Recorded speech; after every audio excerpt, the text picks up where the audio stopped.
Marc 9, 47, la nouvelle Bible seconde, il est dit ceci. Si ton œil doit causer ta chute, arrache-le, mieux vaut pour toi entrer bogne dans le royaume de Dieu que d'avoir les deux yeux et être jeté dans la géhenne.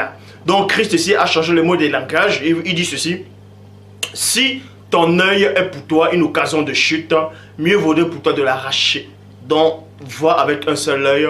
Écoutez attentivement le mystère. On va entrer dans la connaissance des Écritures. On va entrer dans la connaissance absolue de la vraie sagesse. Donc, je répète, je vais mot pour mot pour tous les adeptes de l'enfer. Marc, chapitre 9, au verset 47, nouvelle Bible seconde, il est dit ceci.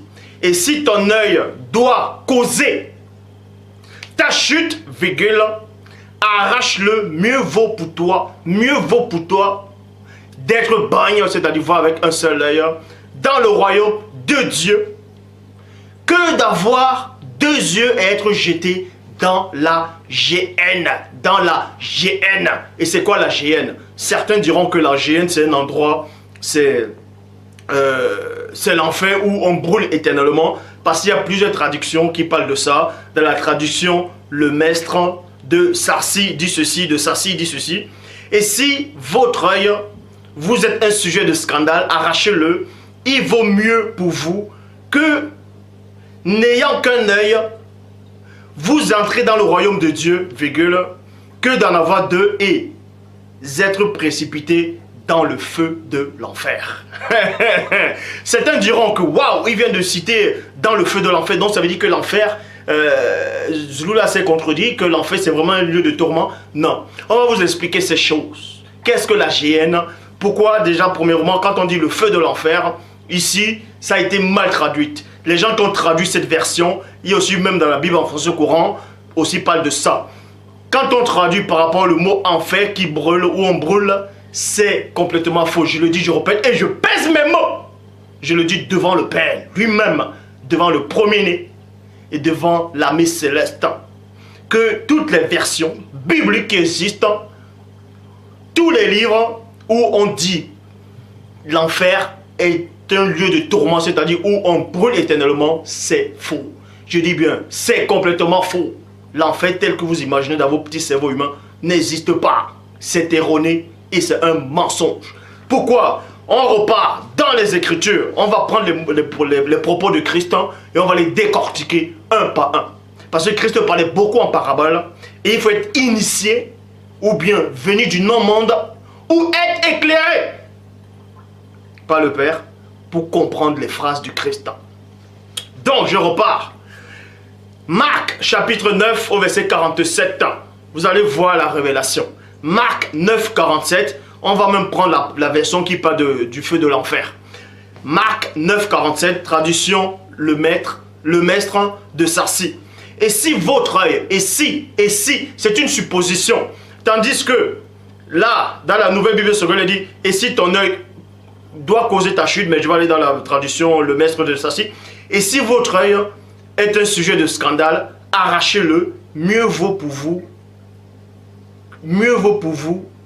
d'entrer, c'est-à-dire mieux vaut pour vous d'entrer dans le royaume de Dieu avec un seul œil que d'aller dans le feu de l'enfer avec tes deux yeux, selon les versions-ci. Et elles sont fausses. Pourquoi? Parce que ça ne tient pas la route. Parce que quand vous lisez dans 1 Corinthiens chapitre 15 au verset 42, je répète 1 Corinthiens 15, verset 42 dit ceci. Ainsi en est-il de la résurrection des morts. Le corps est sémé corruptible, il ressuscite incorruptible. Ce qui veut dire que quand Christ prend les sang, en tout cas, on fait croire que Christ parlait du feu de l'enfer, pourtant c'est complètement faux, ils ont changé ces mots, ces phrases. Quand Christ dit ici, si ton œil est pour toi une occasion de chute, arrache ton œil, ça veut dire que tu deviens infirme. Écoutez attentivement la révélation. Ça veut dire que tu deviens infirme. Tu deviens infirme, handicapé. Si ton bras est pour toi une occasion de chute, arrache-le. Tu deviens un handicapé. Déjà, tu deviens handicapé. Ce qui veut dire, que Christ poursuit ses phrases, il dit, mieux vaut pour toi d'entrer dans le royaume de Dieu avec un seul bras, mieux vaut pour toi d'entrer dans le paradis avec un seul œil. Déjà, ça ne tient pas la route. Parce que personne ne peut entrer dans le paradis avec un seul œil. Ce n'est pas possible. Parce que pour entrer au paradis, tu n'es plus corruptible. Tu es incorruptible. Paul vient de le dire ici. La parole le dit ici.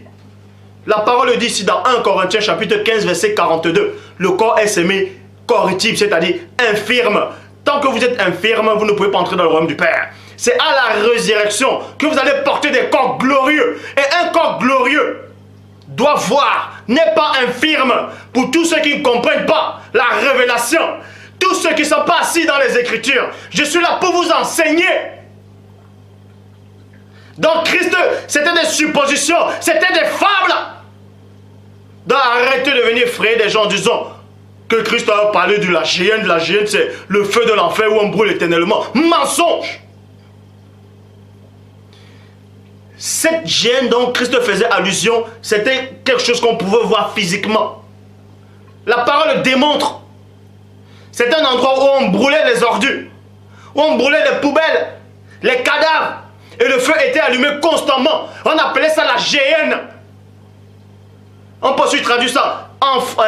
D'autres viennent maintenant le traduire en enfer. Ils disent que non, c'est un lieu de tourment où on tourmente éternellement. Mais Christ était mieux placé que quiconque ne va pas prendre ces genres d'exemples en parlant d'un feu éternel de l'autre côté après la mort.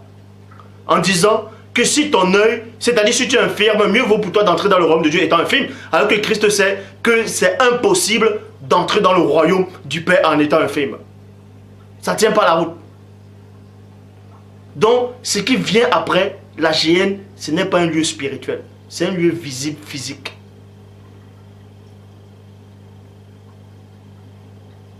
C'est tout. Qu'est-ce que Christ a voulu dire? Il a plutôt voulu dire que si ton œil est pour toi une occasion de chute, c'est-à-dire si tu violes la loi de Dieu, là c'est la bonne traduction. Si tu violes la loi de Dieu, si tu violais la loi de Dieu, il faut bien regarder le contexte, il faut bien regarder l'époque où ces écrits-là ont été écrits, c'est-à-dire où Christ a sorti ces phrases-là. Écoutez attentivement. Quand Christ dit, si ton œil est pour toi une occasion de chute, si ton bras est pour toi une occasion de chute, c'est-à-dire si ton bras, tu vas voler constamment, tu fais du mal avec ça. La loi, c'était que tu péchais tu mourais dans ton péché avec tes deux mains. Tu mourais avec tes deux mains dans ton péché. Tu avais tes deux yeux. Tu faisais le mal. Tu convoitais constamment. Tu faisais les mauvaises choses. Et quand tu mourais là, c'est-à-dire en étant un voleur, tu vas voler, tu as deux bras et on te tue. On te jetait dans la géhenne. Où on jetait les animaux morts, où on jetait les ordures. On te jette là-bas avec tes deux bras, avec tes deux yeux.